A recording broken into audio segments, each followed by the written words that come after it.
You should keep that one. It's pretty good.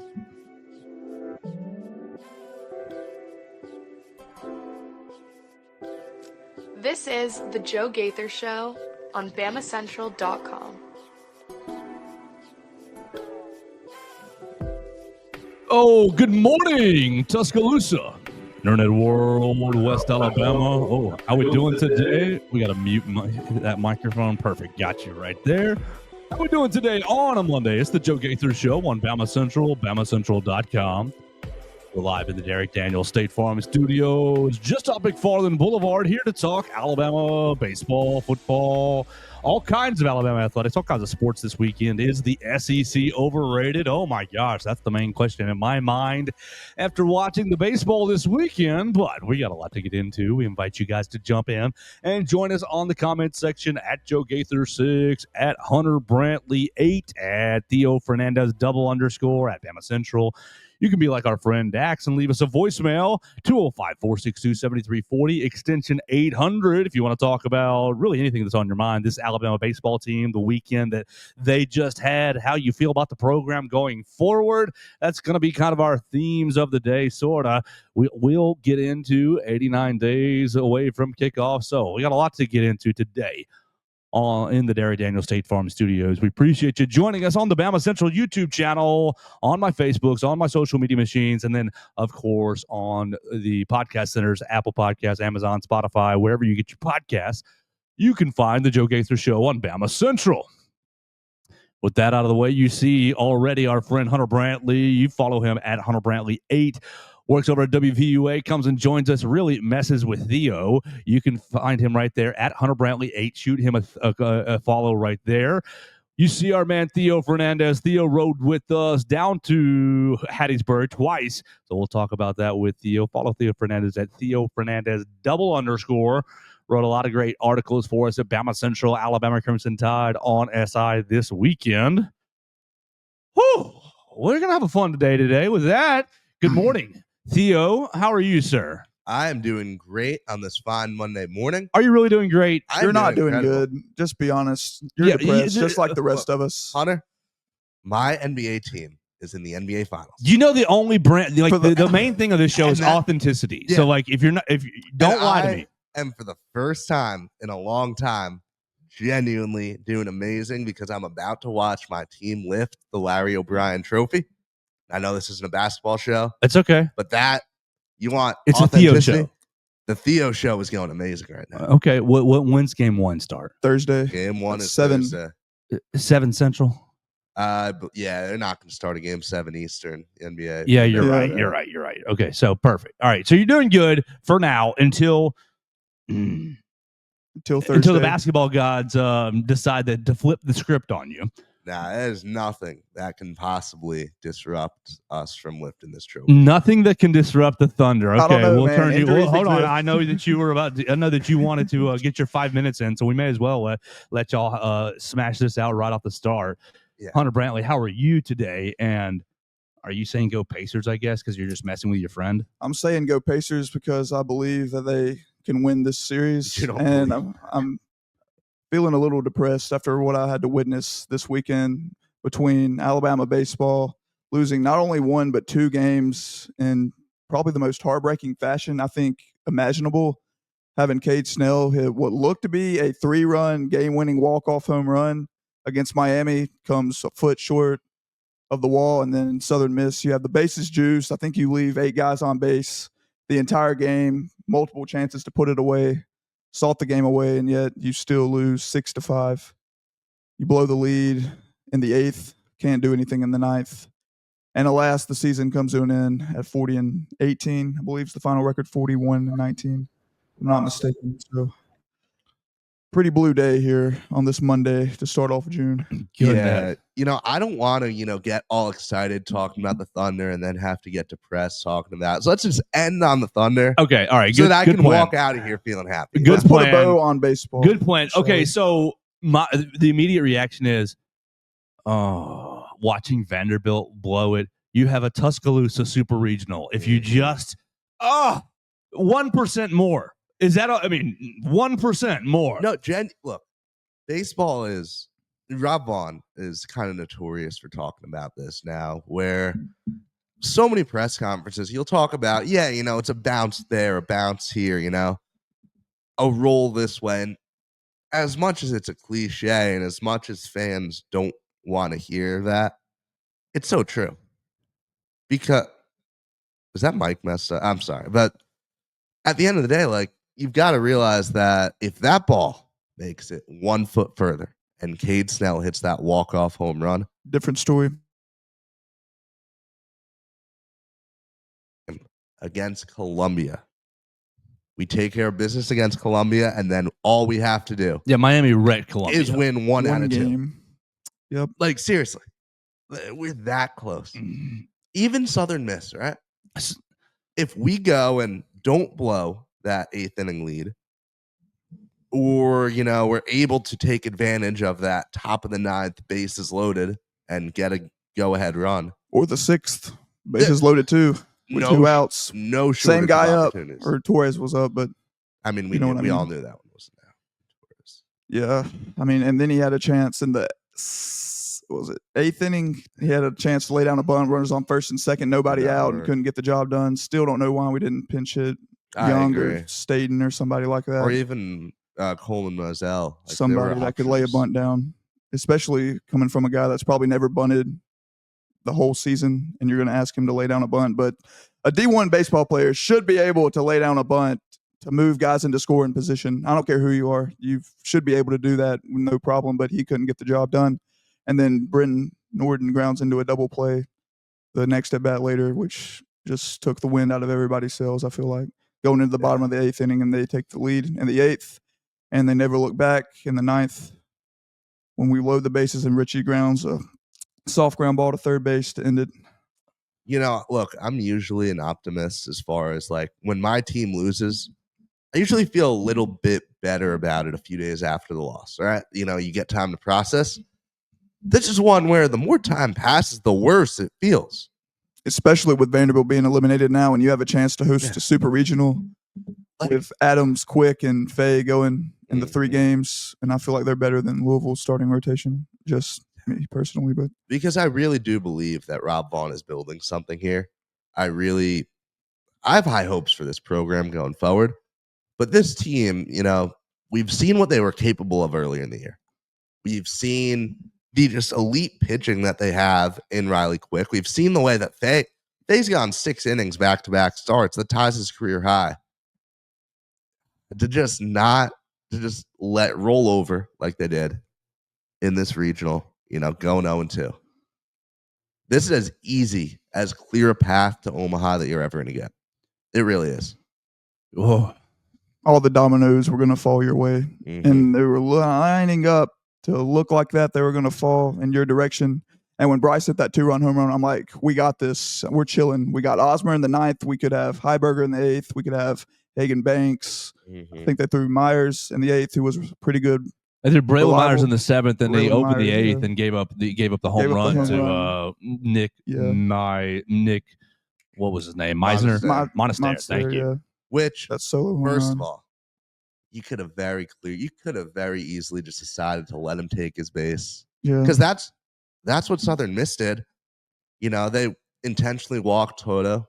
They intentionally walked who else did they? Someone else. LeBron, maybe. No, LeBron struck out. Well, they intentionally walked Will Plattner after he hit the homer. Yeah. Which, has Will Plattner ever been intentionally walked? It's a home run. Dude's now intentionally walked for the rest of the game. But no, I think there's a very strong argument to us having done that. And then right off the bat in the 8th inning, play for a double play. And then what I do agree with was the move to walk Pato later in the inning. Yeah. I agree with that too. Osmer, much better. Because that loaded the bases right. It did, yeah. You had an out. He had runners at second, third, yeah.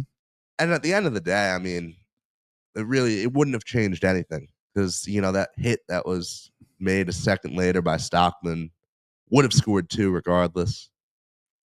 I'll say the thing about walking guy that hit the home run. Monastery. Yeah, Monastery. It's at the end of the day, you're still winning, even if he does hit the ball 500, 600 feet. It's still 5-4 at the end of the day. So right, you don't really have to worry that much about it. I mean, every run matters, but at the same time, you got to do your part, and you got to give insurance runs to help your bullpen out.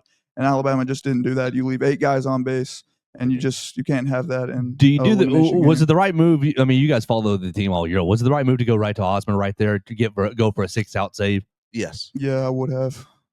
I've only really reliable guy in that bullpen for the most part all year long. I mean, that's his basically second blown save of the year, right? You're at Vanderbilt, and you're at Vanderbilt, and then you're right here on the Saturday against Southern Miss. 2 blown saves for the NCAA season save leader.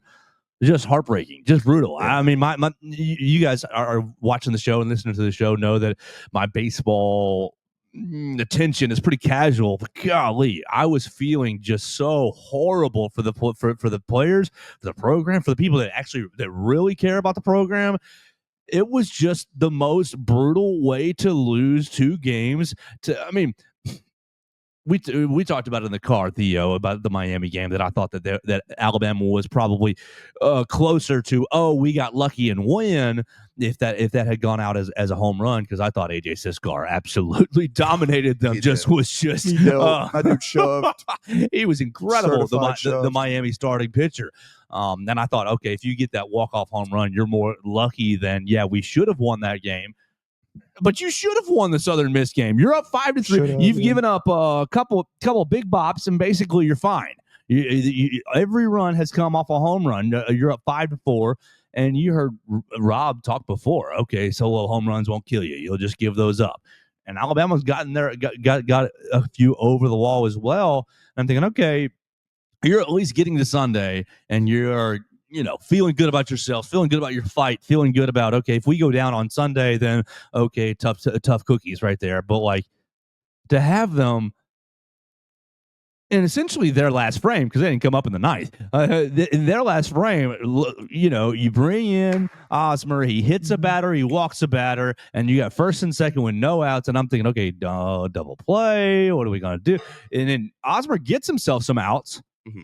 Then you walk Pato intentionally, which I do agree. That's probably the right move. This guy, you heard him. Tucker Stockman in the post game was like, "Yeah, I figured they were going to do that. People have done that to me before." Yeah. He said, "Just look at my stats.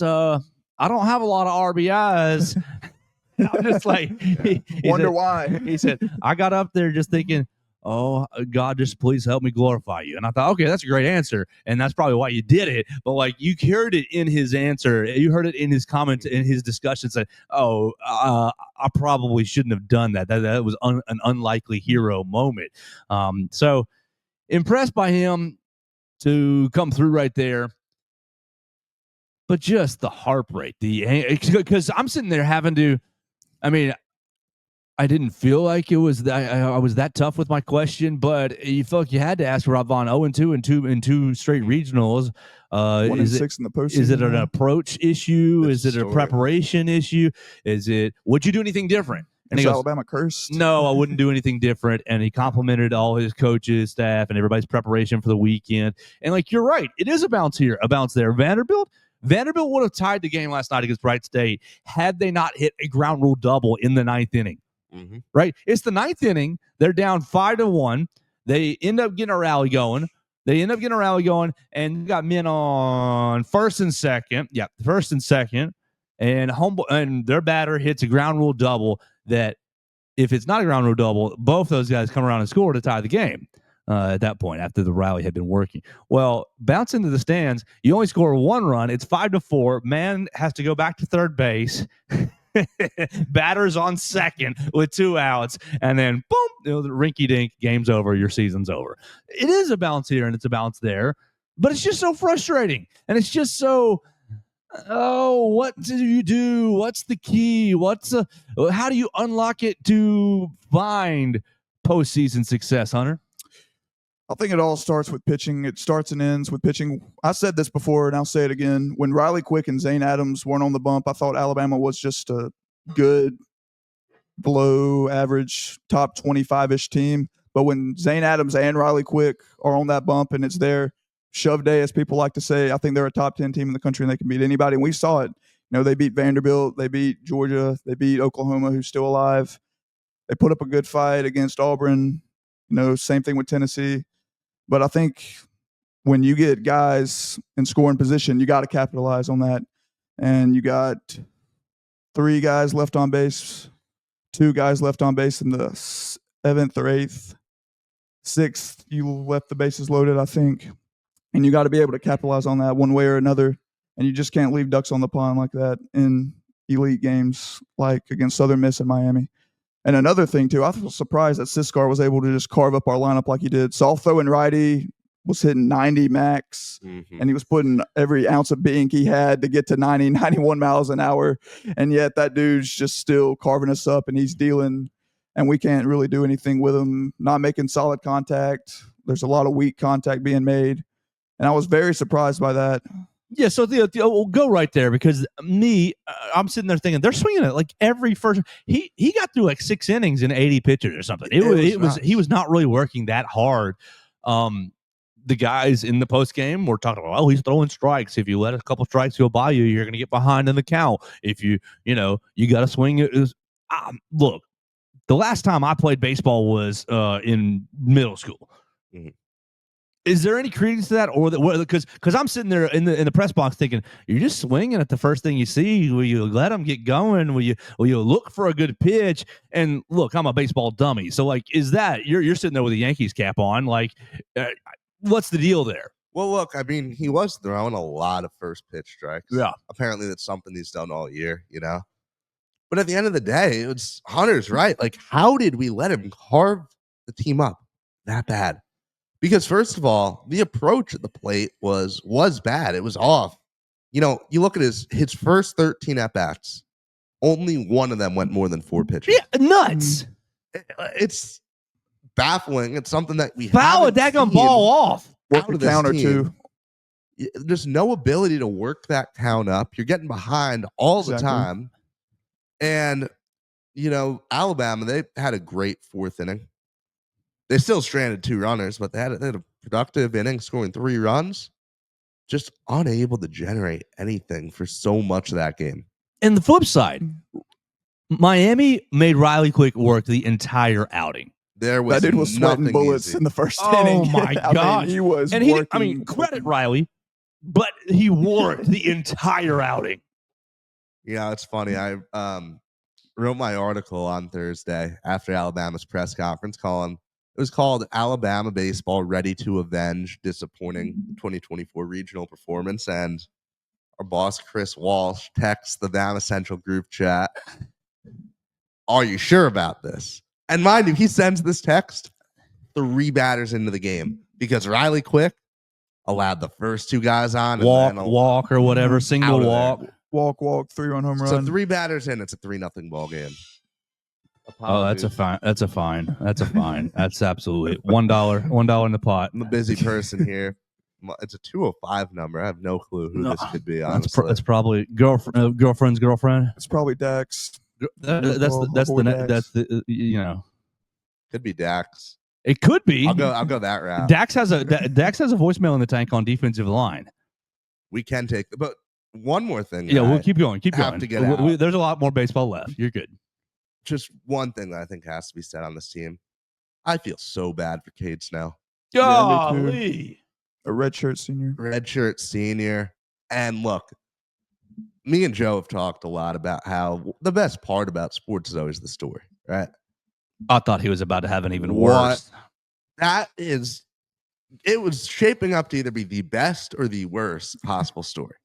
Because if you haven't seen this Miami hit, you go back and just take a look at the highlight, because there wasn't a single person in that Hattiesburg press box that did not think that ball was out of there.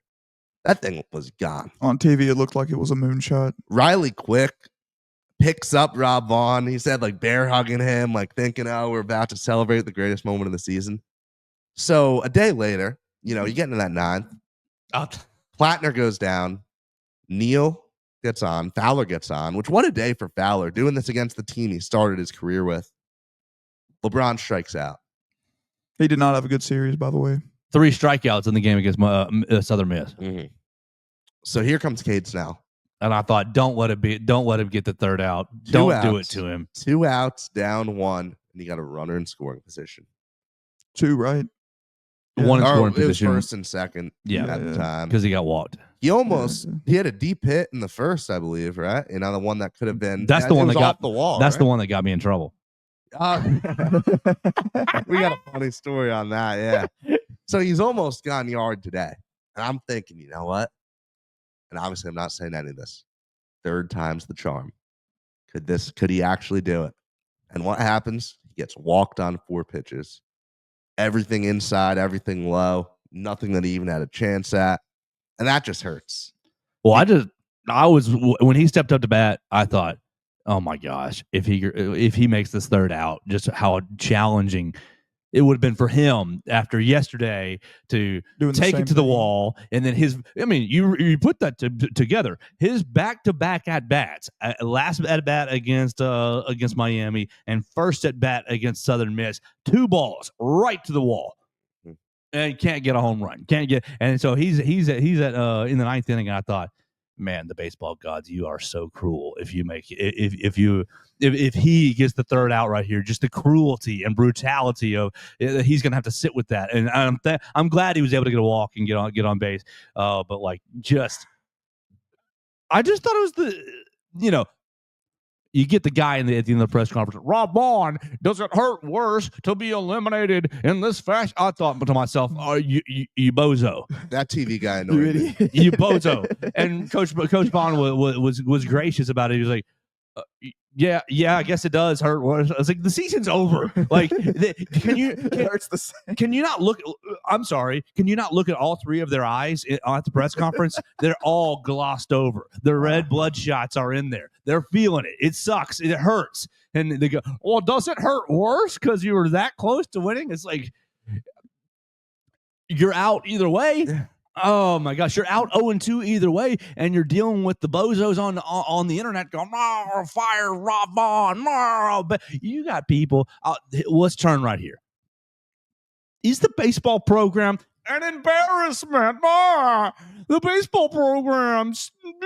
I could not believe reading those reactions.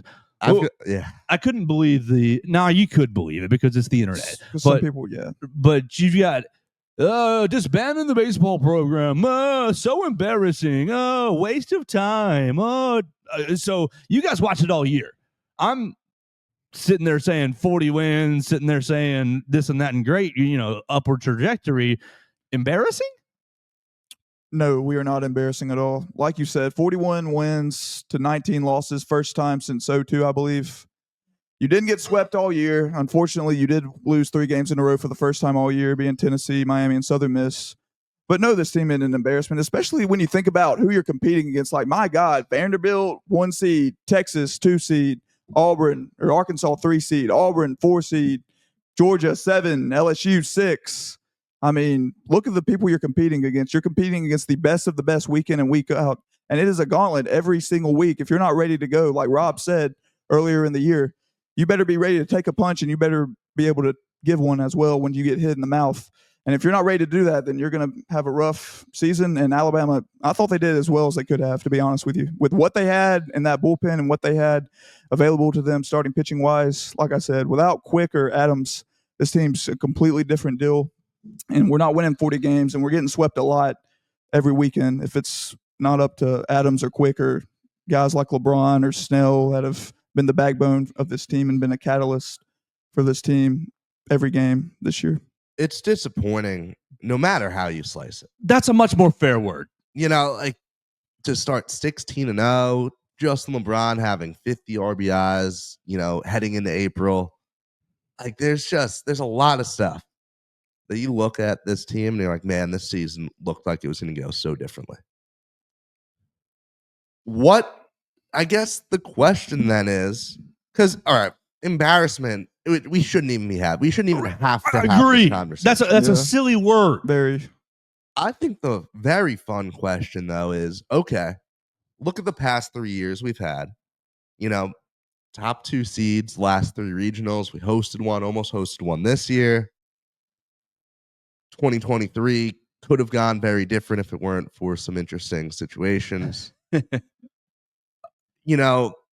Seems like things are kind of changing as far as the way the program is viewed. what standard should the program be held to? Like, what is there a new benchmark for Alabama baseball? Or we haven't been to Omaha since what, in 26 years, right? Since the Bill Clinton administration. And so like that's what everybody's focused on, right? Oh, get us to Omaha. Auburn's been there. Oh, why can't we? I know obviously Auburn had a good weekend. They're one of the few SEC teams that did have a good weekend. And I guess you've got a hard juxtaposition because the school across the state is doing well and has been doing largely well. But I think this question is better directed at Hunter because I don't have enough juice and passion for baseball. What is the standard for Alabama baseball? I think the standard should be one day, hopefully, make the College World Series. Now, that's easier said than done, obviously, when you hadn't made it in 26 years. But I think this next year coming up, if you can get some of these guys from this year's recruiting class to campus, like the Miles Up Churches, the Eric Hines, the kid from Mountain Brook, Holden from Thompson High School, who's a really good pitcher. If you can get some of these guys on campus and you can retain Bonamolo, Bryce Fowler, if you can convince LeBron to stick around and just be like, hey, man, trust this process. I promise you we'll get there at some point. You're a stepping stone for what we're building here. If I'm Rob Vaughn, I'm telling everybody in that room that you're a stepping stone for what we're trying to build here. We can make it to Omaha. I promise you. Look at Tennessee. When Vitello got there, they were one of the worst programs in the country, not just the SEC. They were, I think, 12-win, 13-win team in conference play, something like that, or overall, I mean.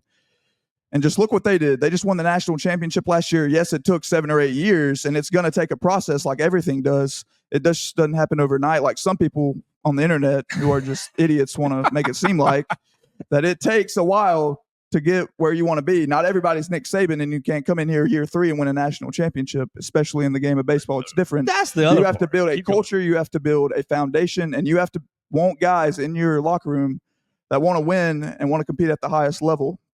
And I think we had some guys like that, but in the lineup, I thought once you got past Bonamolo, it went from here, and then it went down a notch as far as guys in the lineup being able to consistently hit the baseball.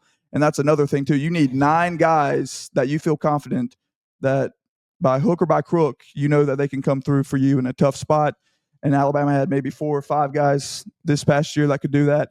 And I want to give praise to Richie Bonamolo because that guy started batting last to begin the season, and he ended batting cleanup, and I think he's hitting above 300, which is just phenomenal. If you can keep him around, like I said, Fowler around, LeBron, Hodo. Torres needs to hit the road. Hodo's graduating. He is graduating. Yeah. That's why I thought. Bonamolo's played his way into real MLB draft consideration, which is something that no one expected to start the season. But then on the flip side, Jason Torres was disappointing. He was disappointing. Garrett Staten had the injury issues.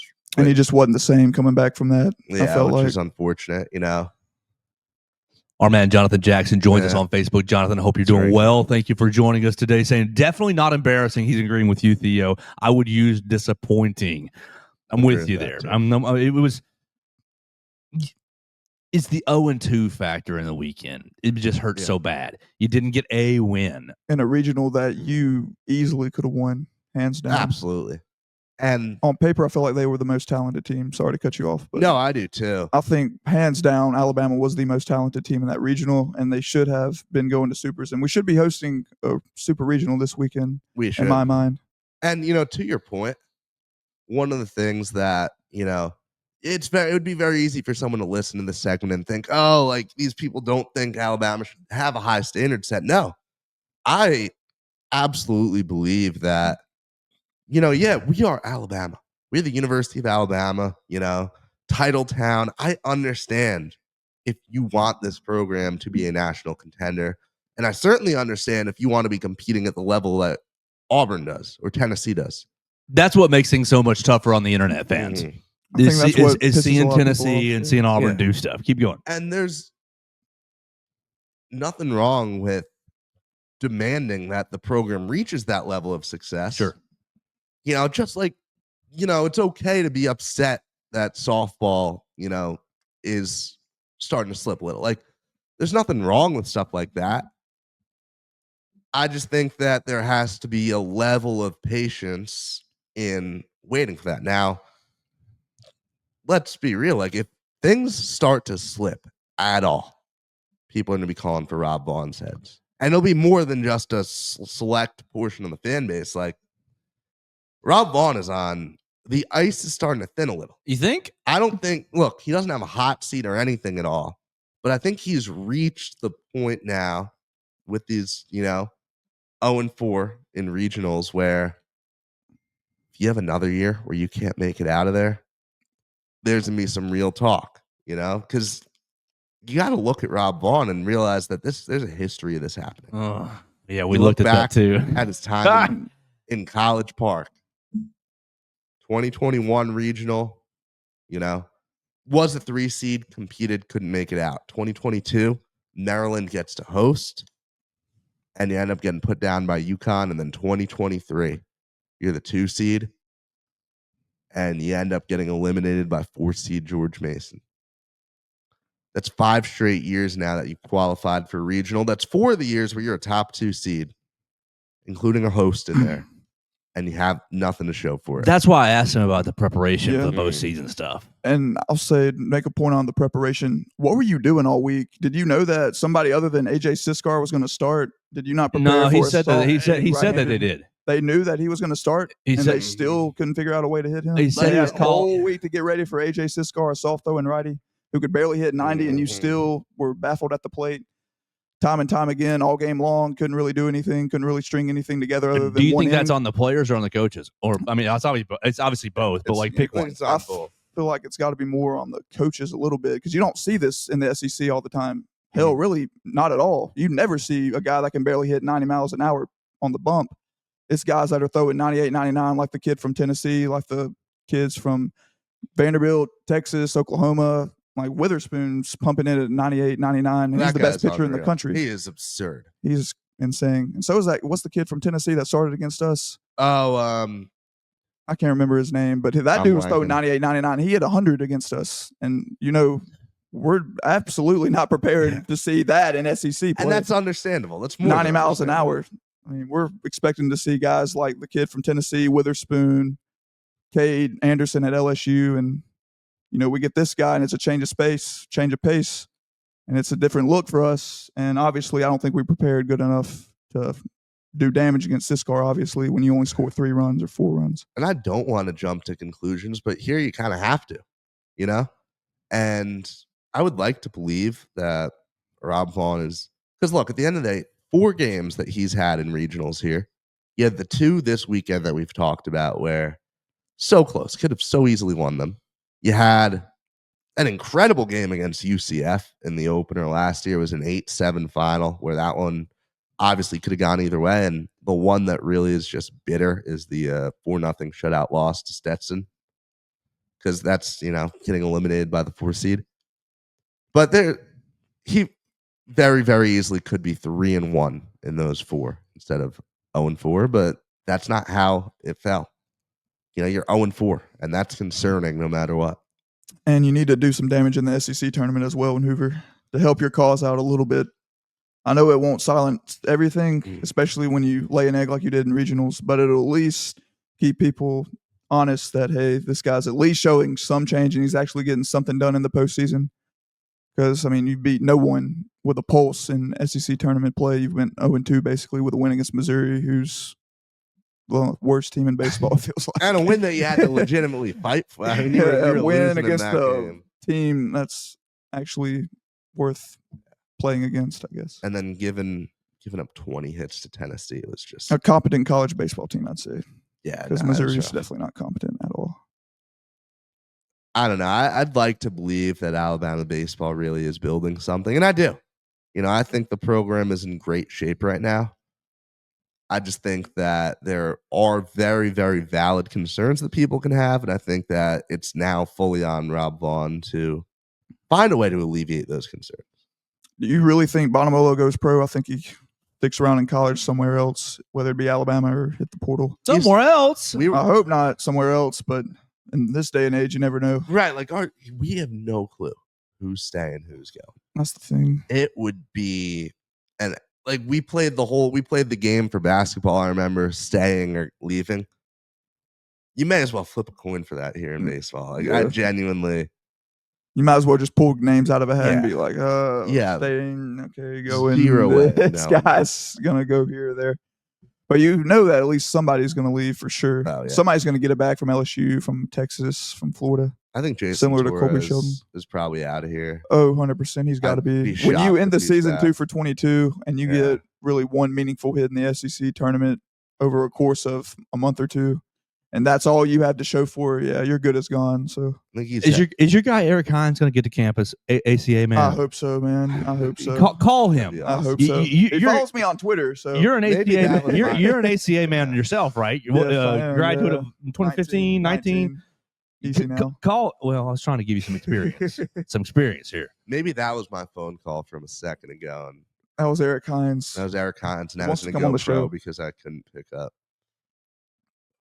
I would love for him to come to campus. The recruiting class. I mean, the folks who are committed / signed. I mean, are you look at really it? It's supposed to be really top end talent. It's just how many can you actually convince to not go into that MLB draft? With that being said, Justin LeBron was like the number 43 shortstop in the country or something. Sometimes the scouting numbers are so I don't think he's definitely not the number one prospect anymore. The way that he just can't hit a slider, that he chases things in the dirt like crazy. His vision, the spin, you throw him anything breaking, and it was and his whiff right over the top of it. Good news is he's a whole off season to work on that. Yeah, that's good. If he doesn't transfer, and I really hope that comes here because this is a guy that there was a legitimate case heading into April that he would be the number 1 pick in the 2026 draft. And I don't think that's there anymore. I don't think I wouldn't. If I'm a scout or a GM, I would not draft him number 1 overall. If I'm the Rockies, because it looks like they'll have the number 1 pick. If I'm the Rockies, I'm not drafting them. Do you think he slacked off because he wanted to fall off the Rockies board? That might be. What are they still? Are they still stuck on 9 wins? They're 9 and 51. Oh, they're 9 and 50. They almost beat the Mets. Orlando Arcia, former Braves shortstop, hit a home run. They took the Cubs to extra innings as well last week, but man, terrible team. Yeah, no, they the White Sox set a standard for how bad a team can be, and then the Rockies have demolished. They're blowing them out of the water, brother. I mean, good night. They fired 9 and 50. They fired their manager, and one of the best things I've ever seen on X, someone tweeted, Rockies firing their manager is like amputating your leg because your head hurts. I saw a sports reporter, a sports anchor in Denver. He made a whole package about them firing Bud Black. And he's like, hey, Bud, it's not your fault. Bud Black, this is not your fault.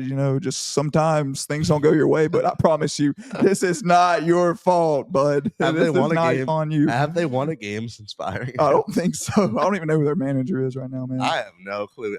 Rockies. Google that, and I'll pivot us real quick, and you find this. My other huge big picture takeaway from this weekend was the SEC overrated? You sent 13 schools into the NCAA baseball tournament. Currently, I think I'm still stuck on this. 7 are gone. 7 are eliminated. So 6 are still alive. You've got Auburn and Arkansas have moved into the next day. Moved into Super Regionals. Tennessee's playing it if necessary. LSU's playing it if necessary. Ole Miss worked themselves into an if necessary last night. So maybe 8 are gone. Am I missing one more? State's out. Vanderbilt, Texas, Kentucky's out. That's 10. Yep. Oklahoma's in. Oklahom's playing if necessary. That's the other one. Right. Oklahoma. So you have 2 teams. 2 of your 13 are into the supers, have made it to the last 16. And do we say 3 or 4 if necessary today? 4 other teams. So you could end up getting 6 all the way through, which 6 is a much better number. You are feeling good about that when you throw 13 in there. But losing Vanderbilt, losing Texas, it was the SEC overrated? I wouldn't say overrated because it is baseball and we still have 6 teams left and we still can get 3 or 4 to Omaha. Yeah, for now. But I still think that we can get 3 or 4 to Omaha. And look at the years past. Let's go back to 2024. Who's in the championship game? Tennessee A&M. Okay, the year before that, 2 different SEC teams are in the championship, Florida and LSU. The year before that, let's see, it's Ole Miss and a future SEC team, Oklahoma. Okay, the year before that, Mississippi State. I think they beat Virginia in the World Series. Good memory. Well the year done. before that, Vanderbilt in 2019. They won the World Series, I think, against Mississippi State, if I'm not mistaken. Not 100% sure on that.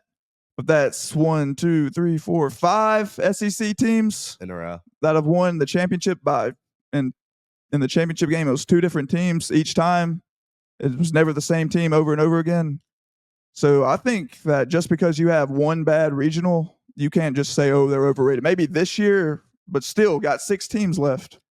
Georgia national seed out, Vanderbilt national number 1 overall seed out, Texas national seed 2 overall out. Oh man, it's just so what I was seeing on the interwebs was the folks talking about NIL versus non-NIL programs. Oh, it's okay if you want to get your program built by NIL, but you better be ready to fight when these boys who have tarped their own field come into your place. Yes, that makes the old school people feel good. That makes the boomers feel good to say that. Oh, Wright State beats Vanderbilt with no NIL money. Rawr, playing the game the right way.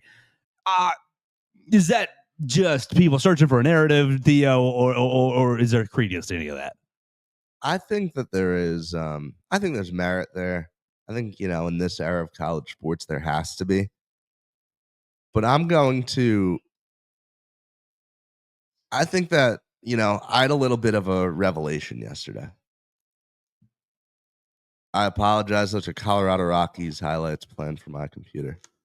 I had a little bit of a revelation. They have highlights? Low lights. Low lights. What's your revelation? I'm watching that Wright State Vanderbilt game because I'm bored. I wish I was in Hattiesburg. Great drama. I wasn't. So I'm watching that game. And I'm watching, it goes fine. When my first thought is, man, this sucks for the SEC. And my second thought was, what an upset. This is incredible. And I'm done. I'm done with the whole SEC first thing. I really am. I'm here. First of all, usually I'm objectively trying to cover teams as a reporter, but as far as rooting interest goes, I'm an Alabama fan. And maybe bunk the other 15 schools. Bunk them all. This comes Get from out of me here. Growing up, like being a pro sports fan, it is so foreign to me. The idea that the teams that you're rooting against all year, you're supposed to suddenly root for in the postseason. No. And that's what I've realized. Like from now on, I'm not gonna root for an SEC team. It's not rooting, but it is interesting to me. It's just something to keep an eye on. Keep going. Like it genuinely seems like sometimes fans, want like I remember one of the things 2023 we lose in the Rose Bowl, right? And I'm talking to my roommate because we were at the game together, and as we're leaving, he says, I just really hope Texas wins now because we need an SEC team to take it home. I'm just thinking, they weren't even in the SEC, but keep going. For the Big 12, first off. That's a side argument because I get the argument about they're coming to the SEC.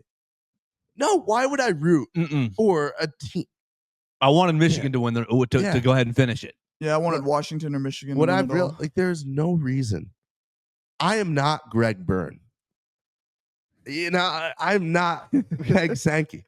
I don't care what these other teams in the conference do. You mean your revenue's not going up? Your revenue's not going up for when Florida gets into. Yeah. And we're gonna have a very similar version of this when we talk about the NBA Finals in a second, because that's another thing that pisses me off. Because it goes kind of hand in hand, but look, there are some SEC programs that I have always, it's easier to root for. Like football, for example. I understand why people would want to root for, Lane Kiffin. Very likable guy. But I'm not going to sit around as the NCAA tournament is happening, and I have very little attachment to any of these teams. It's awesome for Wright State. What a win. What a moment for that program. there were SEC fans who were upset when Drake beat Missouri in the NCAA tournament because it was a bad look. Hilarious. Like, no, it was awesome. Here's one of the greatest stories: a school of D2 players going and beating Missouri. I wish you were in my my big group chat midday yesterday. I'm saying, burn, baby, burn. The SEC is burning to the ground because you're just seeing teams left and right and center going out, out, out. And, Georgia, they have a huge lead on. They were playing Oklahoma State, right? And they're chirping, they're chirping. That we can take this to pivot to the next conversation, baseball etiquette. But they're chirping like crazy, and that button your shirts up, boys. Nobody needs to see that. And then Oklahoma State ends up pulling it off, and dude had one button on his shirt. What I would love for those situations, have him slide head first on your chest. You'll button your shirt up, then you will button your shirt up real quick. You'll think twice about buttoning it all the way up, buddy. But no, the point is, like, you're just seeing the SEC crumble into what you're saying, Theo. I was seeing an amazing story develop. I was seeing just you get the reporters who are outside of the SEC who are treating it like, it's a field day. But I'm just seeing this like, oh my gosh, think about the drama that we are experiencing. No super regional in Nashville, no super regional in Austin. It's just, for the amount of passion, money, for the amount of energy that these programs put into their respective programs, I just think, coming up short. Maybe it made me feel better about Alabama, but it also was I just was all marveled at these programs coming up short, Hunter. I'll say one thing about the cheering for the SEC thing. It just really irritates me when guys like Danny Canal get on Twitter and just like, well, it looks like the SEC. It looks like they're just all talk. They're just all bark and no bite again. They're the king of hypothetical matchups until they have to actually play somebody and then they can't win.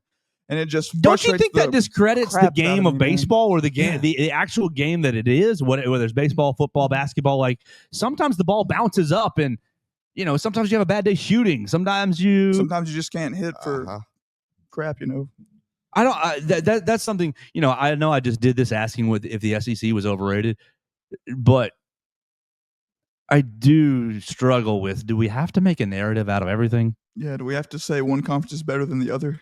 Well, but if you're in that camp that says the SEC is better than the Big Ten or the Big 12, it's kind of hypocritical to not root for the SEC to beat said Big Ten opponent in a matchup. If you think the SEC is better than the Big Ten, you know what I'm saying? But you don't have to be balls to the wall, screaming, cheering at the top of your lungs like, come on, Tony Vitello, let's go, lock in right here, Tennessee. You can just be like, if y'all win, fine. If not, then y'all just embarrass the SEC like always. And that's kind of the realization I'm coming to right now. Like, I believe the SEC is the best conference in the country in just about everything, as I believe most people should. Except maybe football, but go ahead. But I'm not going to sit around and let it affect my rooting interest, or like, I have that take, but it's very low on the totem pole of things I care about. It really is. And I don't feel the need to get very hung up over, oh no, this Big Ten school beating SEC school in X game. Wright State goes up 3 or 4 to nothing in the first inning, and my reaction was not, oh man, come on, Vanderbilt. My reaction was, ooh, this is interesting. Maybe they come back and that'll be fun too. But ooh, you're in a hole. And you got Texas and UTSA, and just the people in Austin are sitting there like stunned, and I'm just like, ooh, this is interesting. I love it. Yeah, it's sad to see. You got the people in Arkansas last time. I'm flipping all the way through, and Arkansas is they're dominating their Creighton. And what was interesting to me, how many strikeouts are they going to put on that wall? Ooh, K. I think it was 19 or so. Most since 2003 is what I saw in a baseball postseason regional game. So I just want to see the great stories. And so when the SEC starts, okay, Alabama, bad weekend. Okay, Tennessee, you're playing an if necessary game. Georgia, you blow it at home. Like, these stories make me just excited and get me going. Absolutely. I could not agree more. All right, y'all want to talk about behavior? I do, but I want to Go ahead. dab at these Rockies numbers, and they're better than I They're thought they were. atrocious, aren't they? They're They awful. are better than They I are thought the they worst were. team in the world. First of all, Colorado is now on its 4th 8-game Rocky losing Mountain streak High, of the season. Colorado. They have spent over half the year on an 8-game losing streak. How many games are they under 500? Like 40? They're 41 games under 500. 500. They've been swept in half of their 20 series. And they are the 3rd fastest team to 50 losses behind absolute juggernauts, the 1876 Cincinnati Red Stockings and the 1884 Kansas City Unions. That seriously, That is laughably and pathetic. the other team that's close, 1889 Louisville Colonels. They should be demoted to AAA. They are losing at a rate that has not been done since before the year 1890. Since the William McKinley, or the Grover Cleveland administration. Before segregation. The first Grover Cleveland administration. Before segregation. So during the SEC ACC challenge, back to the rooting interest argument, who y'all cheering for? Y'all going to cheer for Duke and North Carolina and NC State? Or is it just going to be neutral for basketball? For basketball, yeah, the SEC ACC challenge. Are they doing that this year? Yeah, I don't really. I imagine they will. I don't root Do we have for an anybody opponent yet? I'm an ACC basketball hater. So. I root for whoever Alabama, who Alabama's opponent, right? Yes. Roll Tide. Yeah, obviously. And then who the other side of the Auburn argument. You know, So whether that be Duke or North Carolina, go for them. It's situational. It has nothing to do with conference. It has whoever's playing Tennessee, I'm rooting for the other team. You know, now LSU probably same thing. LSU, Florida of course, we're rooting for the other team. LSU, I'm indifferent. I don't care if LSU wins, great, or whatever. If Mississippi State wins, great. Who cares? Like Florida, definitely cheering for the other team. Yeah, probably will be cheering. Cheer for the other two. They're our rival. We hadn't beat them in God knows when. Well, they're not our rival. They're not technically our rival. They're our chief rival. A lot of it comes down to just, which team has coaches that it's all about relationships. I love Porter Moser. I met him a few years ago. Really good guy. Will always be rooting if Oklahoma basketball is on most of the time. Yep. And that you can play that game with most of the teams. Take care of our boy Darion Reed, Porter. Yeah, and absolutely. Mo Waggy, is he still there? No, I think he transferred somewhere else. Of course he did. I think he's graduated. Oh, really? I believe so. Goodness gracious. Mo, was he a senior? I mean, he's only in college for 20 years. Yeah, he was a grad. Yeah, he's done. He's getting a 21st year of the Diego. It's almost like I work here. Yeah, you were right on that one. Blind squirrel finds a nut. He got a pretty nice ovation in our he should have against Oklahoma. He should have. The Final Four team member. Absolutely. Goodness gracious. All right.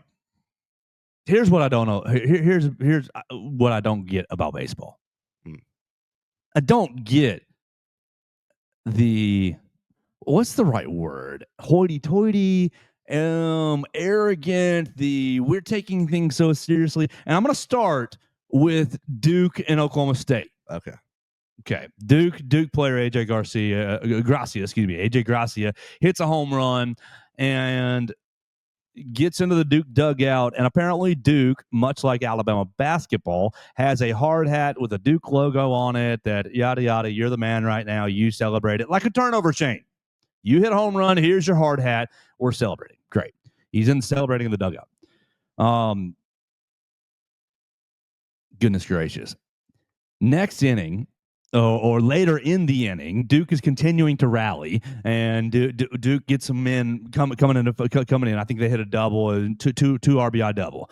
The exact circumstances don't really matter, but they're celebrating. And AJ Gracia still has this hard hat. It is not a baseball helmet. It is a hard hat construction style, and it's not his Duke baseball hat that he wears in the field. And comes out of the dugout with this hard hat to high five, rah, rah, rah, go Duke, we just scored. And what happens? Umpire sees him with the hard hat on. You're out of the game. Ejected, buddy. And now, I mean, apparently, based on some of these rules, this guy, the coach is talking about him missing the next game. I'm not exactly sure about that. So he just came out of the dugout with his hard hat on and was giving people high five. High five. And that's it. There was no because to the other team. There was no flicking anybody off. Exactly. The NCAA's ruling on illegal use of home run props. You got your home run prop was out of the dugout. Blah blah blah blah blah. We're baseball. This is not according to the rules of the game. Now, last week we had Robert from Brookwood call about the Sanford young man who was an absolute turd. No, that was over the line. Yes. That was over the line and then some. Right, of course. And Robert was dead right. He was absolutely right to say he was out of line, and he was out of line. But this Duke fella is just out of the dugout. High five! Everybody's rah rah right at the mouth of the dugout, basically. And home plate umpire, you God. What are we doing here? Okay. What is? Let the kids play, please. Let them play. If they're not talking mess to the other team, if they're not flicking anybody off, cussing people out, it's fair game. It's fair game if you're celebrating with your team. But when you start disgracing families and you start using choice words and you're calling people out left and right, now that is a problem in my mind. And I don't know why we normalize that in the game of baseball, especially in the game of college baseball. Yeah. That we just think it's okay for guys to hit a home run. They can throw their bat 10 feet up in the air. They can go around the bases and saying, F you, screw you, this and that. And we think that's okay because I think it's childish. I think it's ridiculous, to be honest with you. I think you should just hit your home run. If you want to pump your fists, celebrate with your team, I'm all for it.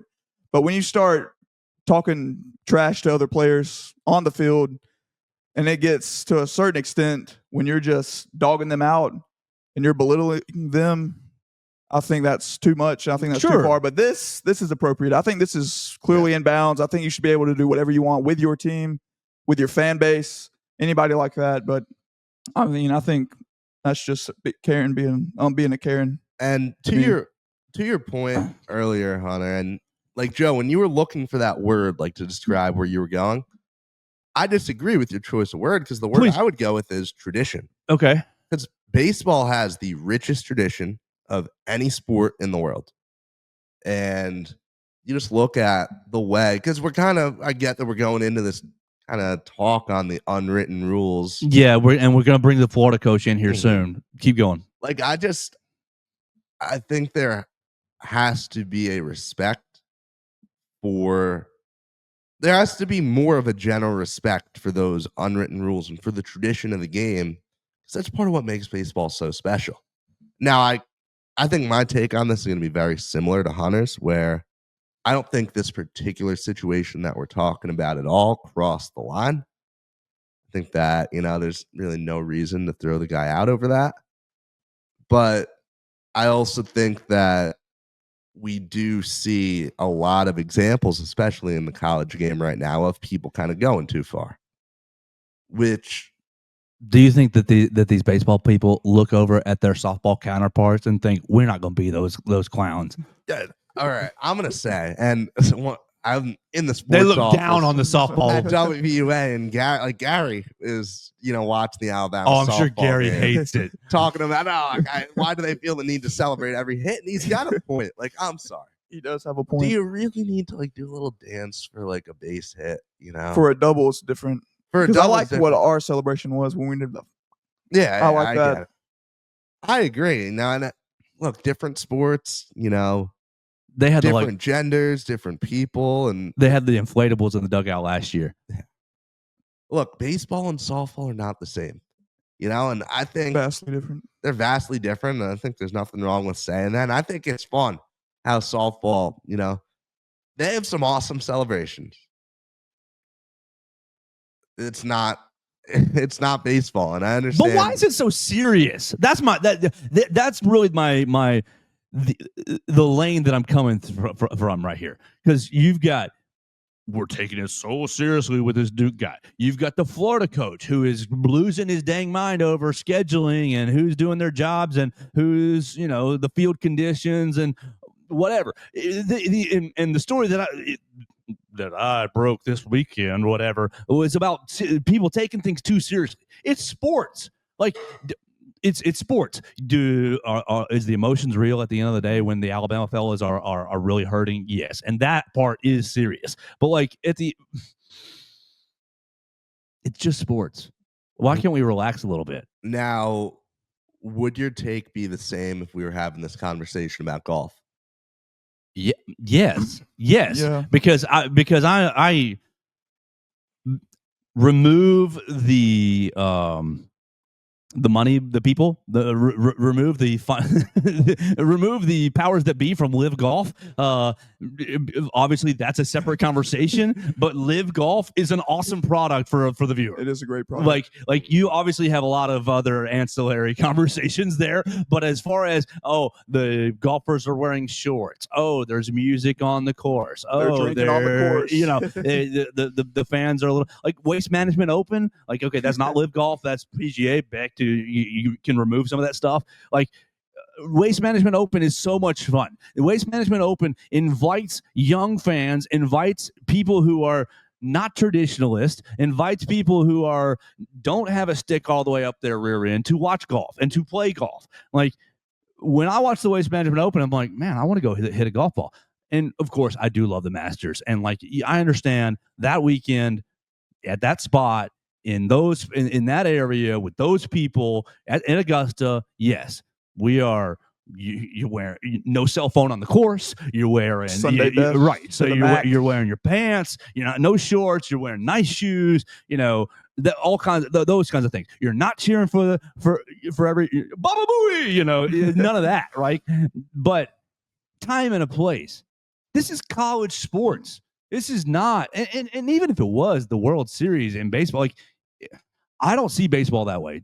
Well, I do not see baseball that way at all. I don't see and you can take this into tennis. Everybody who's everybody's wearing white at Wimbledon. Like I appreciate everybody wearing white at Wimbledon, but I also laugh at you guys are taking this way too seriously. And you got fans who are clapping during tennis rallies and they get upset about them. Like, come on, let's get to the U.S. Open up at Arthur Ashe Stadium where everybody's rah-rah and like getting excited about the action here. And I think it's better to take the edge off of stuff like that, like tennis or golf. And then especially baseball. Like, I mean, this is America's pastime we're talking about. And I don't have a problem with celebrating at all. But the thing that really irritates me is we just normalize now, it seems like, let's throw our bat 10 feet up in the air and let's just disgrace everybody's family on the field in the stadium. I think like that kid from Sanford. Right. But I think you can have a best of both worlds where you can celebrate with your team and go crazy. Because I've done that before and it's fun. It's fun to do when you score a run and you're celebrating with your team. And I think it's fine and it's okay. But again, when you get to talking to the other team, I think that's when we draw the line. I'm going to pull in another sport right now. Go for it. I'm going to pull in the NBA because the NBA was the fun league. Like they embraced all of this. You know what? Like let the players do what they want, let it. And there's really no such thing as an unwritten rule in the NBA.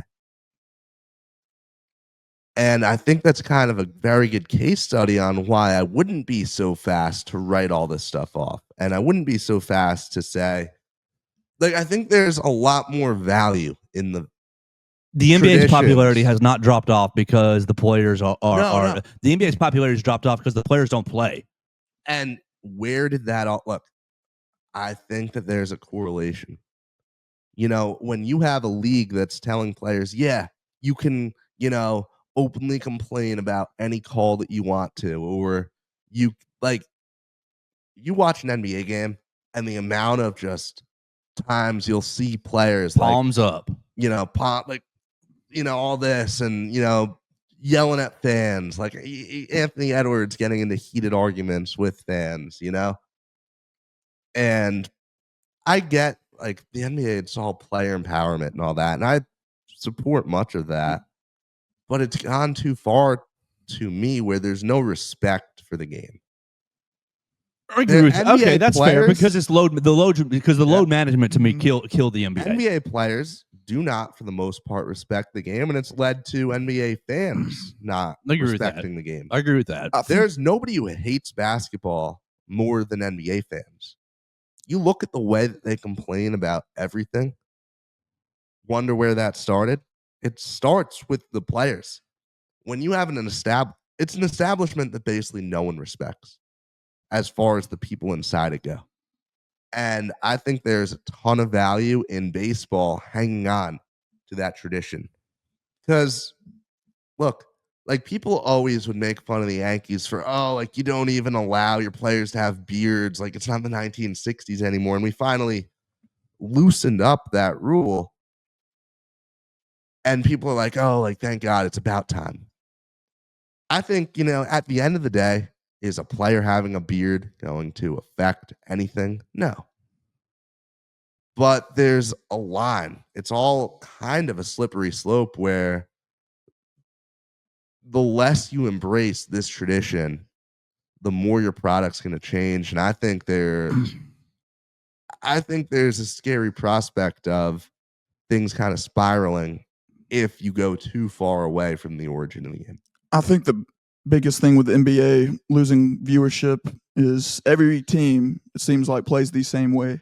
And there's not a whole lot of parity in play style because everybody wants to just get in the lane, kick it out for threes, and everybody does that. Well, and it just gets tired after a while. We don't want to see. It's an awful product. We don't want to see 100 threes being shot every night. And every time I turn on a game, Brunson letting the three go from 30 feet, Curry from 40 feet, just jacking them up as far as they want to. Furthermore, to your point, when I talk about how no one hates the NBA more than NBA fans, you have two teams in the Thunder and the Pacers that play two of the most unique styles of basketball we've seen in years. Excuse me. The Indiana Pacers are, objectively speaking, the most fun team in the league. I'll say this. They play the fastest pace. And I'm not even trying to get into the matchup right now, but they play the fastest pace. They play exciting offense. They shoot threes in a way that is engaging with great ball movement. Meanwhile, the Thunder have some of the best pick and roll motion ever. Ask me how many minutes of these games I'm going to watch. My point just being that here you have teams that play unique styles of basketball, and it's all just negativity from the fans. It's all, like nobody wants this matchup because they don't know what they like. Like, it's honestly baffling. Like, this is going to be, I think, one of the most fun matchups stylistically we've seen in forever. And fans aren't even excited about it. All right, we're getting away from the points. I need to tell you this story. So you go ahead. Because I broke the rules. And as I tell you the story, you can tell me your favorite unwritten rule in baseball, or least favorite unwritten rule.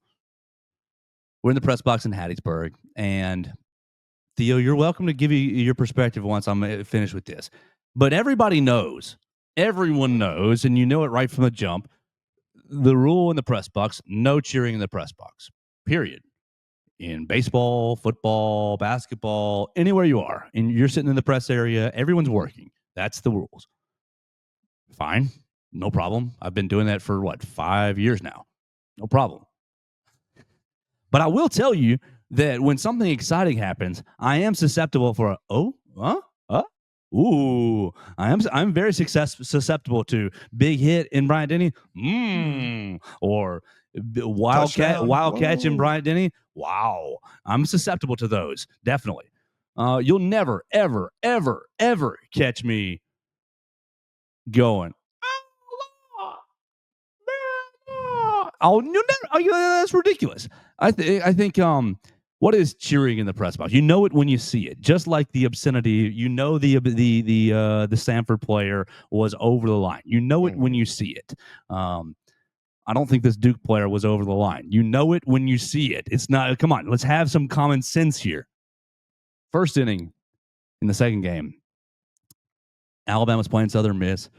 You're in the top of the first inning. Cade Snell, who has hit his hit his ball to the wall the day before in a heartbreaking fashion, hits a ball first inning, and I'm in the back row with everyone else. And look, I am only cheering for excitement, and I just used the word cheering. I am only just looking for excitement. Desiring. Pretty much in a neutral sense. JB Middleton, I mean, we can go there. I was cheering for JB Middleton, Theo, because of that young man's hindquarters were so impressive to me. But I didn't get credit for that, right? I walked in the press box after he's warming up, and I said, "Will, I don't think I've ever seen a college baseball player with the hind end that this guy has. It was massive." So Cade Snell, the ball is up, the ball is getting up, and I'm out there. My comments are, "Ooh, get up, get up, get up!" About at that level of volume. Oh, get up, get up! Are you going to get up? And they catch the ball at the wall. Great, no problem. And I get yelled at by one guy. No cheering in the press box. No cheering in the press box. No cheering in the press.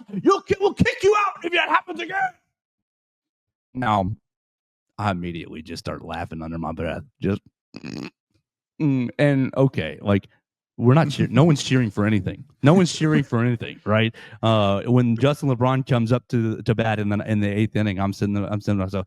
Ooh, are you going to strike out again for the third time, or are you going to actually get a hit? What's more interesting to me? I think striking out might be more interesting to me. Striking out for a third time in a huge spot might be more interesting to me. Like literally, the only angle I ever pull for in the press box is what's the most interesting angle. I remember a couple years ago, Tennessee is in Bryant-Denny Stadium down 17 or so in the third quarter, and it's 4th and 6 or so about midfield. And I said, go for it. Just verbally out loud. You need to go for this. And I have a media member who is Gary Harris. Gary leans up and goes, Joe, who are you pulling for? And I go, dude, I'm not pulling for anybody. I'm pulling for drama. I'm pulling for excitement, you know? And he goes, well, we're all pulling for somebody. And I'm like, no, I'm just pulling for the most dramatic thing to happen. And if they go for this and make it, then more drama is still alive here. Tennessee punted. Alabama beat the heck out of them. The game was over, right? I just like good stories. And so I didn't think I was over the top. And Theo, you're about to get your chance to chime in here and say that I'm wrong. And if you want to blast me, it's fine. Like I'll say I'll be quiet. But no cheer, and it clicked with me. Oh man, these Southern Miss people are feeling tense. They're feeling tense because they lost yesterday to Columbia, who they shouldn't have lost to. And so I just laughed to myself, and everything moved on, and nothing ever happened. And of course, nothing ever happened. About 7th, 8th inning, because everybody mutters in the press box. We're all talking. You're talking to your neighbor. Oh, did you see that? Oh, what'd you think about that? Every press box you're in is muttering. It's hard not to, actually. Right. I mean, it's human nature to just be like, big 4th down. We say something along the lines of, come on, guys, we need this. Usually with us at football, for Bama Central, we're communicating substitutions. We communicate, oh, so-and-so's coming in, so-and-so's going out, oh, this formation, oh, that, we're trying to communicate trends so that, well, at least I am trying to communicate trends to my other partners in case you're not seeing, oh, we've been in pistol for like 30% of this drive here. Oh, you start seeing things. And so that's what gets communicated. Ain't no cheering here. I just laughed and I just thought to myself, what a silly, like, it is an unwritten. It's not an unwritten rule. Everybody knows no cheering in the press box, but it's just like a sense of take things so seriously. Your Florida man or your Florida coach railing on the grounds crews and the game time changes. Like Alabama had a game time change on Friday. You were supposed to play at 2:00. It's a sunny day, and you get pushed 40 minutes because there's a storm cell 4 miles away, and nobody knows it. And people are complaining about, wow, they're but delaying it. Like, just relax. There's a reason they're delaying it. Just relax. Like, everybody, it's just baseball. It's just sports. And so I hate unwritten rules. I hate just the serious nature. Like, of course, I do take my job seriously, but it's not. We're not doing life and death.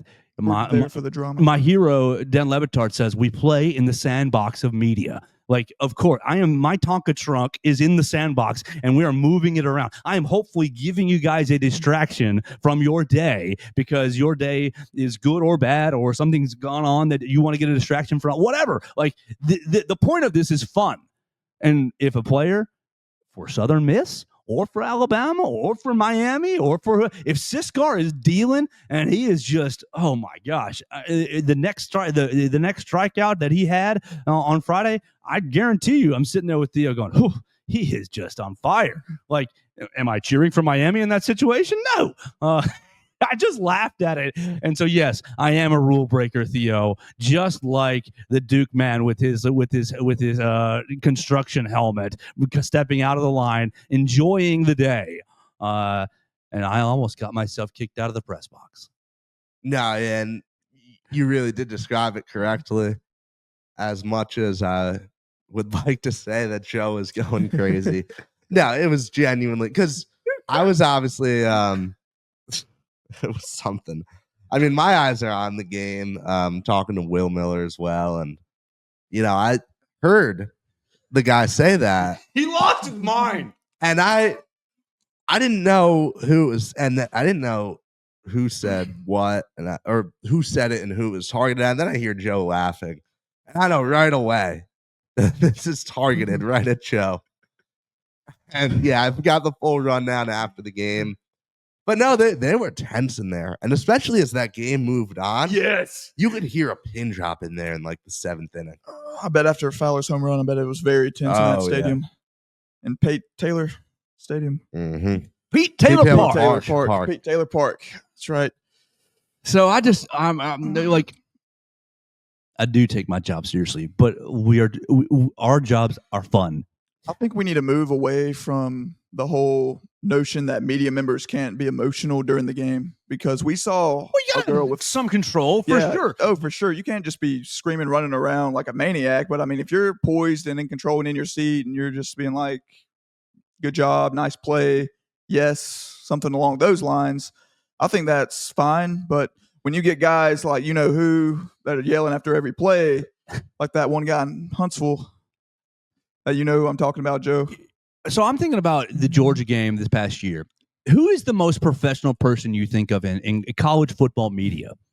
In college football media, Reese Davis. Bingo. We're on the same page. Perfect.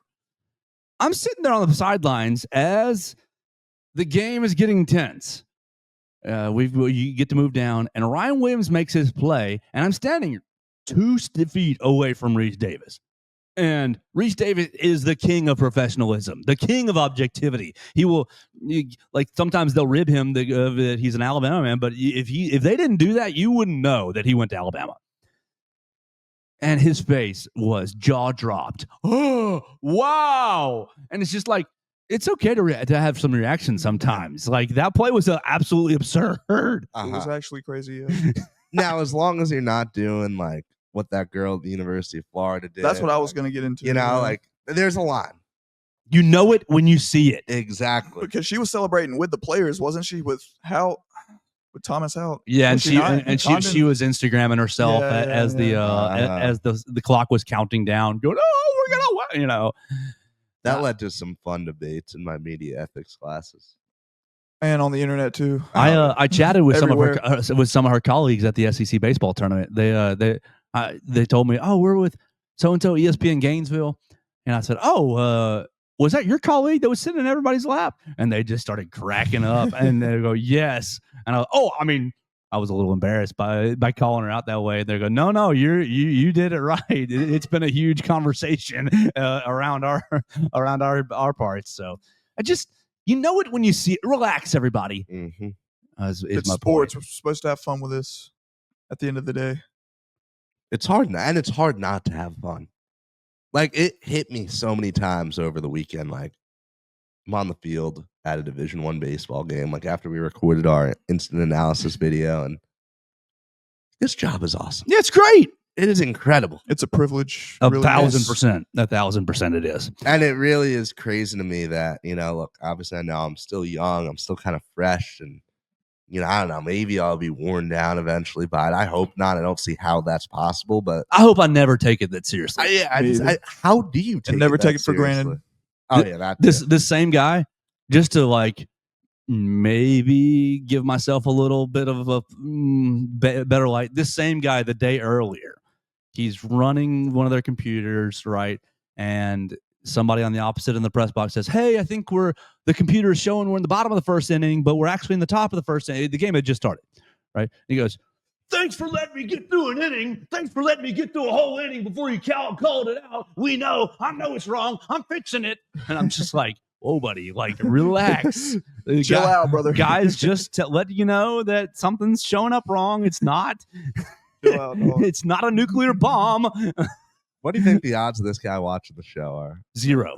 And if he is, Negative hello. 0. If he is, hello. I hope you have a good day. Like, I had a great time in Hattiesburg. I really did. And like, I didn't mean to upset you. I really didn't. But I also, my perspective was that I wasn't cheering in the press box because I'm not a fool. But maybe I am a fool, and if so, I apologize that I upset you. That's my genuine feeling. But the caveat to what was, I think we're taking things a little too seriously here.